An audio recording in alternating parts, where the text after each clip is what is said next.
For your third mission in escalation and flirtation, what I want you to do is make flirtation a part of your life.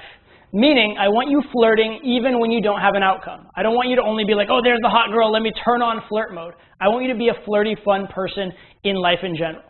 So what I'd like you to do is I want you to start flirting and teasing girls that are a couple points below your threshold. So normally if for you to be attracted to a girl, she has to be like a 7 or an 8. I want you to start flirting with the 6s in your life. The 6s you go to school with, the 6s in your office, the 6s you meet out in a nightclub, that kind of a thing. Because a great thing's going to happen when you do this. Number one, the same flirtatious lines will probably go better for you because your value relative to them is even higher. The reception is going to be better. So you're going to get a great feel and a great idea of what it's like when you flirt the right way, because you're going to, get a better response from it.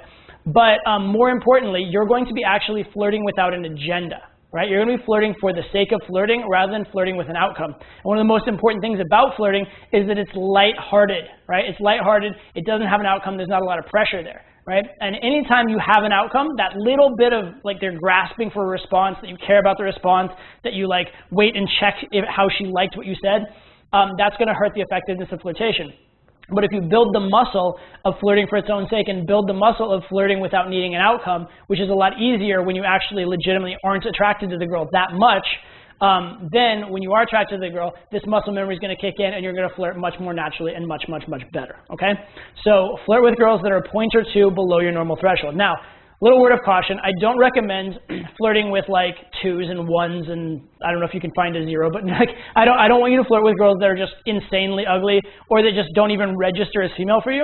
The problem with that is a couple things. Number one, if your value is way, way, way higher than them, they may actually just think you're making fun of them or teasing them because they will be very not accustomed to getting positive responses from guys of your caliber. So you'll likely get very bad reactions from them, so it's actually bad practice in that regard. And secondly, their life experience is going to be so different than the life experience of the girls you're actually going to be flirting with and hitting on that it really won't be a good test, right? You won't get a lot of reasonable feedback and their blueprint will be very, very different. So I don't recommend going way, way, way down the scale, but go just slightly down the scale. Go to the girls that are well, maybe she could be attractive, but I just wouldn't, right?